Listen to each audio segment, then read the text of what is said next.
बिस्मिल्लाहिर्रहमानिर्रहीम बिस्मिल्लाहिर्रहमानिर्रहीम अस्सलाम वालेकुम। मैं सरफराज अहमद मैं वो आपकी खिदमत में हाज़िर हूँ आज के लेक्चर कॉग्निटिव प्रोसेस के साथ।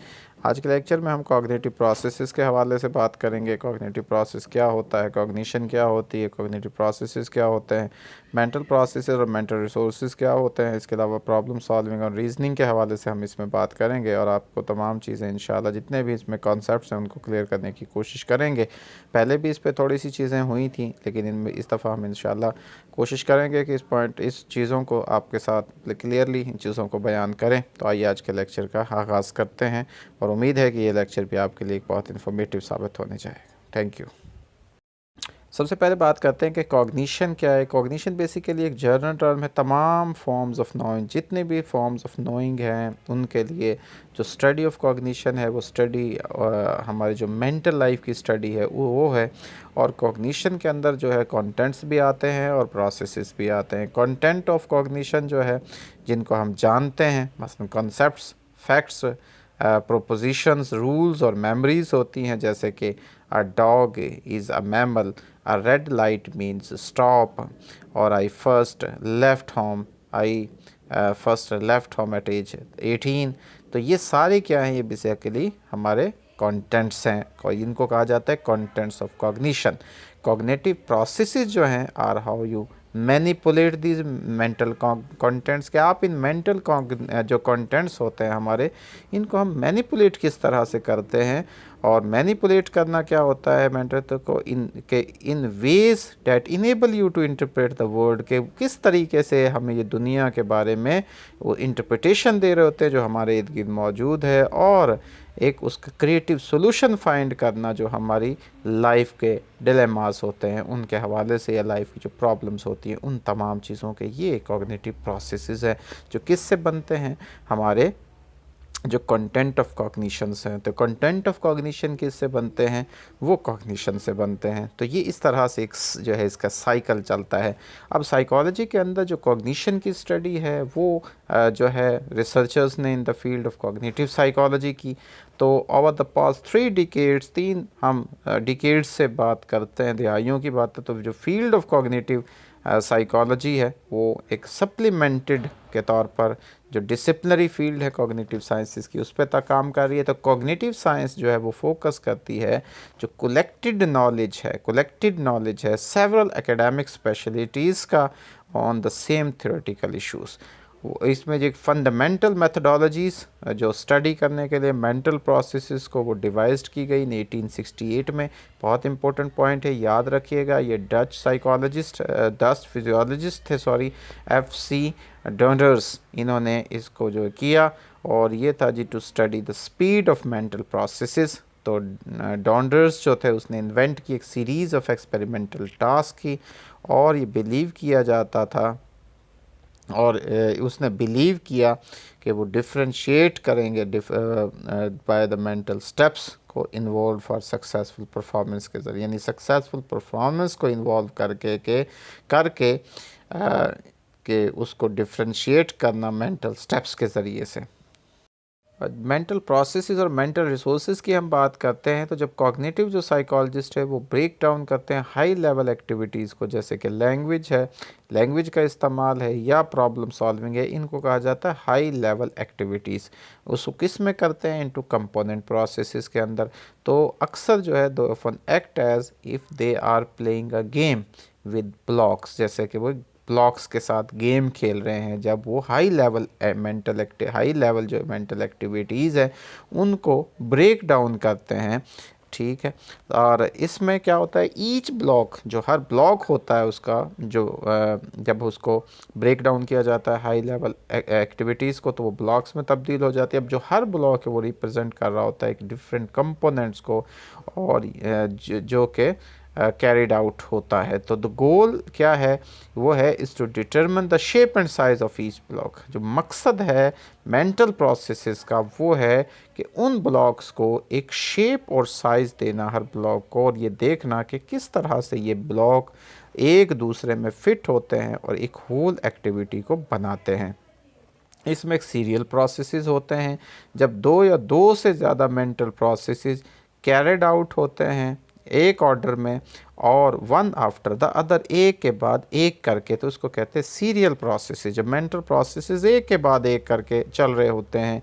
पैरेलल प्रोसेसेस क्या होते हैं? जब दो या दो से ज़्यादा मेंटल प्रोसेसेस जो कि साइमल्टेनियसली कैरिड आउट हो रहे होते हैं, तो साइमल्टेनियसली, ठीक है, इसको पैरेलल कहा जाता है। जो कंट्रोल प्रोसेसेस हैं, तो प्रोसेसेस दैट रिक्वायर अटेंशन, ठीक है, जिन ऐसे प्रोसेसेस जिनको अटेंशन की ज़रूरत होती है, और it is often difficult to carry out more than one control process at a time, और एक दफ़ा में इतना ही है कि एक ही प्रोसेस कैरिड आउट हो सकता है, उसको कंट्रोल प्रोसेस कहते हैं। एक होता है ऑटोमेटिक प्रोसेस, तो process that does not require attention, जिसके लिए अटेंशन की ज़रूरत नहीं होती, जो ऑटोमेटिकली हो रहा होता है, खुद ब खुद हो रहता है। It can often be perform along with other task without interference, तो ये दूसरों के साथ हो रहा होता है विदाउट इंटरफेरेंस।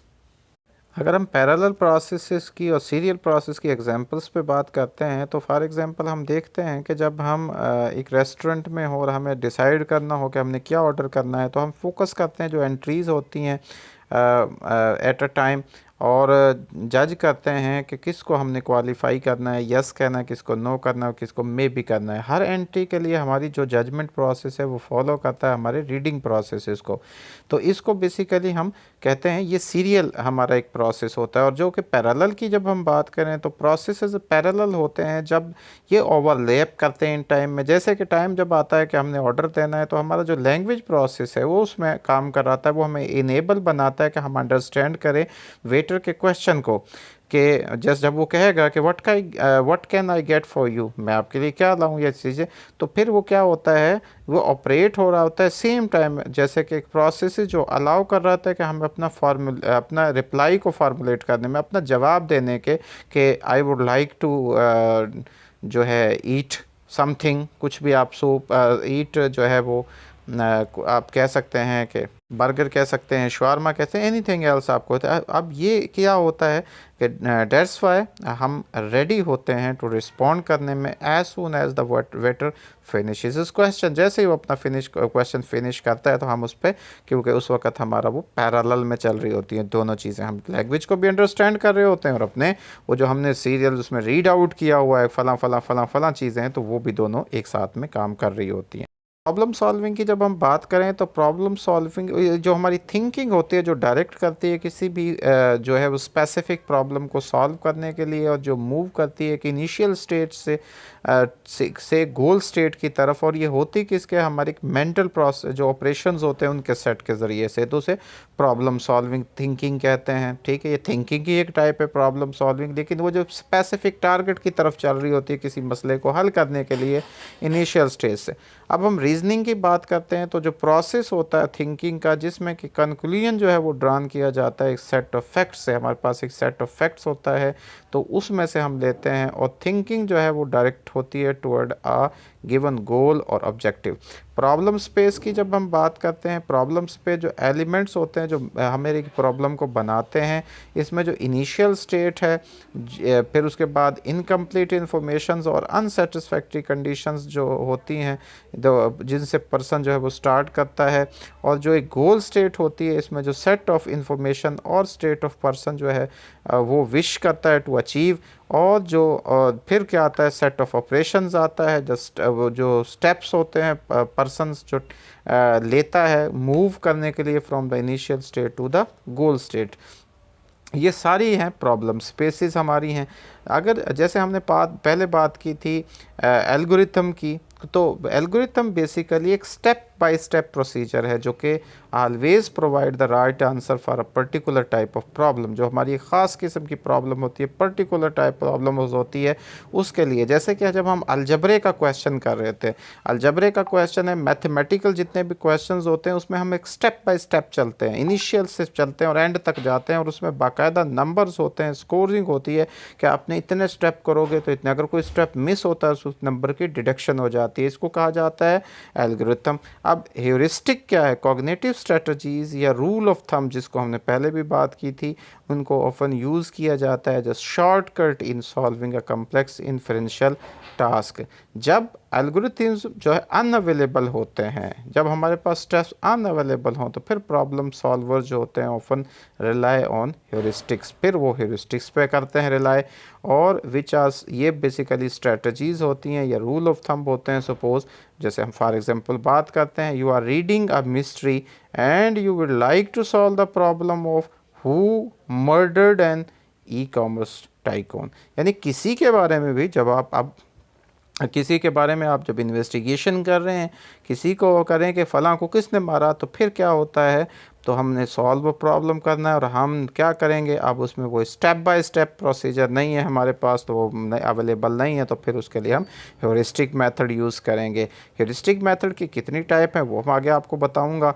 फिर एक होता है थिंक अलाउड प्रोटोकॉल। एक टर्म थिंक अलाउड प्रोटोकॉल का मतलब है जो रिपोर्ट होती है, जो कि एक्सपेरिमेंटल जो पार्टिसिपेंट्स होता है मेंटल प्रोसेसेस का, और जो स्ट्रेटजीज़ होती हैं जो कोई भी फ़र्द यूज़ करता है जब वो किसी एक टास्क पे काम कर रहा होता है।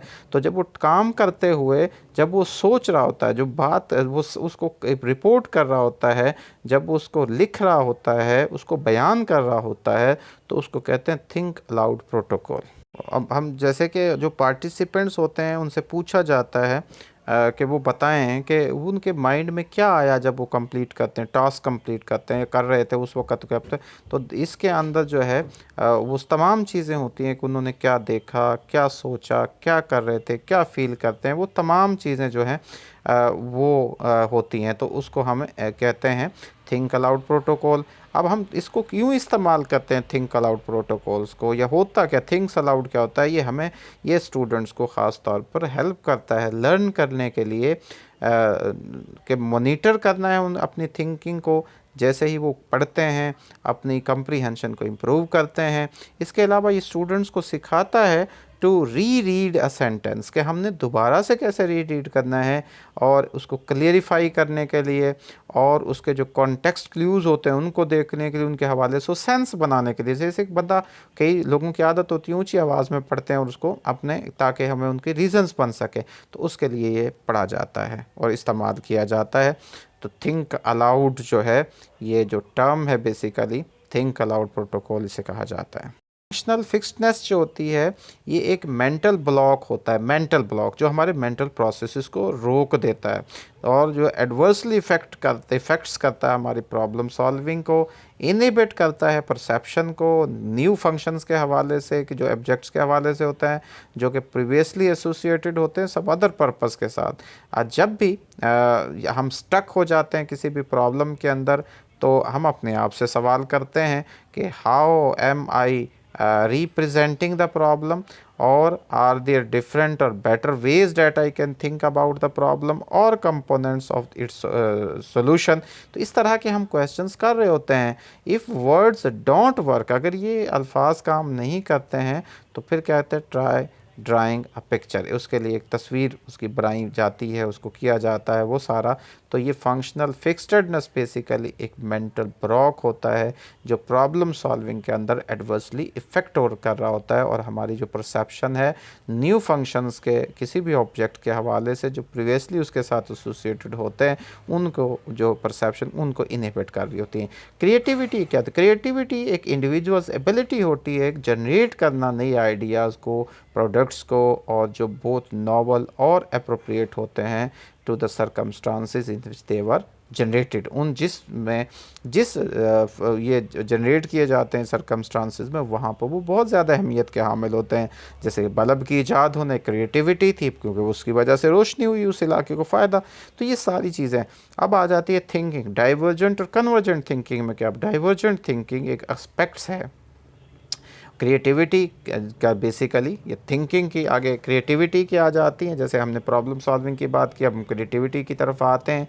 तो ये कैरेक्टराइज्ड की जाती है इसको कि एक एबिलिटी होती है to produce unusual but appropriate responses to problem. Unusual, ये लफ्ज़ आपने याद रखना है, अनयूजुअल और एप्रोप्रिएट रिस्पॉन्सेस टू प्रॉब्लम्स। तो the ability to generate a variety of unusual solutions to a problem, ये बेसिकली इसका हिस्सा है। दूसरा, questions that test divergent thinking वो जो डाइवर्जेंट हमारी डाइवर्ज फैलाव कहा जाता है, तो give the test taker the opportunity to demonstrate fluid and flexible thinking, कि वो फ्लूइड यानी स्विफ्ट और फ्लेक्सिबल थिंकिंग को डेमोन्स्ट्रेट कर रहे होते हैं। जो क्वेश्चंस जो कि टेस्ट करते हैं डाइवर्जेंट थिंकिंग को, वो बेसिकली क्या करते हैं, टेस्ट टेकर को एक अपॉर्चुनिटी दे रहे होते हैं कि वो अपने उस डेमोन्स्ट्रेटिंग जो उसकी फ्लूइड और फ्लेक्सिबल थिंकिंग को डेमोन्स्ट्रेट करे। कन्वर्जेंट थिंकिंग में क्या होता है कि इसको जो है the ability to gather different, to gather इकट्ठा करना, टू गैदर एक साथ, तो इसमें इकट्ठी की जाती हैं, यानी टू गैदर यानी एबिलिटी टू गैदर इकट्ठा करने की सलाहियत, to gather different sources of information, different किसी भी प्रॉब्लम के लिए, प्रॉब्लम को सॉल्व करने के लिए जब हम डिफरेंट सोर्सेज को इकट्ठा करते हैं, तो हम इसमें जो है क्रेडिट देंगे पीपल को, जो क्रिएटिव लोग होते हैं। अब वो इन इंफॉर्मेशंस को इकट्ठा करते हैं, इस तरीके से करते हैं कि एक नोवेल सॉल्यूशन जो है वो प्रोड्यूस हो सके। जो टेस्ट रिसर्चर्स होते हैं यूज़ जो करते हैं स्टडी कन्वर्जेंट थिंकिंग को, उनको कहा जाता है रिमोट एसोसिएट्स टेस्ट। ठीक है, रिमोट एसोसिएट टेस्ट उसको कहा जाता है वो सारा। साइट उसके बाद आती है इनसाइट का, तो आपने सुना भी होगा, जो circumstances of problem solving in which the solution suddenly comes to mind. अचानक एक हमारे माइंड में जब हम कर रहे होते हैं, उसको सॉल्व कर रहे होते हैं, तो ऐसे सरकमस्टांसेस, जब सरकमस्टांसेस ऑफ प्रॉब्लम जो होते हैं उनके अंदर, तो अचानक एक उसका आंसर या सोल्यूशन हमारे सामने आ जाता है, हमारे माइंड में आ जाता है, तो उसे इनसाइट कहा जाता है। उर्दू में इसको बसीरत कहते हैं। डिडक्टिव जो रीजनिंग है, इसके अंदर जो है वो correct application of such logical rules, जिसमें हम जो लॉजिकल रूल्स होते हैं उनकी करेक्ट एप्लीकेशन कर रहे होते हैं। जैसे credit card example shows that you are quite capable of drawing conclusion that have the form of logical deductive proofs. However, हम जो रियल वर्ल्ड के अंदर, जब रियल वर्ल्ड डिडक्टिव रीजनिंग को वो इफेक्टेड होती है both by the specific knowledge जो हम पोजेस कर रहे होते हैं, जो हमारे पास हो रहा होता है दुनिया के बारे में, और एक होता है रिप्रेजेंटेशनल रिसोर्सेज। ठीक है, रिप्रेजेंटेशनल जो रिसोर्सेज होते हैं जो कि एक इकट्ठे लेके आते हैं, पर्टिकुलर जो रीजनिंग प्रॉब्लम्स हैं उनको एक साथ मिलाते हैं, वो सारे जो हैं कि जैसे हम कहते हैं let's expand on these conclusions, जैसे हम अपनी कंक्लूजन को जो है वो एक्सपेंड कर रहे होते हैं, वो डिडक्टिव रीजनिंग हमारी है। इंडक्टिव रीजनिंग की जब बात करें तो हम एक फॉर्म ऑफ रीजनिंग है जिसमें कि जो कंक्लूजन है वो मेड किया जाता है about the probability of some state of affairs, यानी चीज़ों को मिला के हम उनको, जैसे हमने पहले बात हम अभी कर रहे थे, यानी जो हम कन्वर्जेंट थिंकिंग के हवाले से बात करते थे उस तरीके से।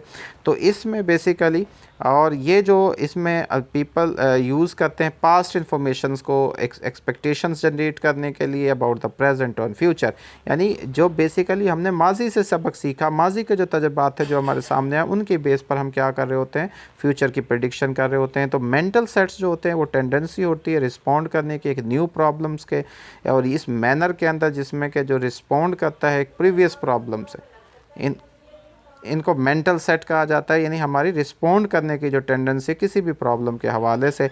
जजमेंट जो होता है, जो प्रोसेस जिसमें के अफराद जो है वो ओपिनियंस बनाते हैं, फिर वो कंक्लूजन पे पहुंचते हैं और एक क्रिटिकल एवेल्यूशन इवेंट्स की बनाते हैं, और पीपल जो है बेस्ड ऑन अवेलेबल मटेरियल उनको जो product of the mental activity. Decision making जो होती है वो process of choosing between alternatives, selecting और रिजेक्टिंग अवेलेबल ऑप्शंस, उसको हम डिसीजन मेकिंग के हमारे पास रिसोर्सेज मौजूद हैं, हमारे पास सोर्सेज, हमने उसमें से कौन सा चूज़ करना है जब हमारी प्रॉब्लम्स को सॉल्व कर सके।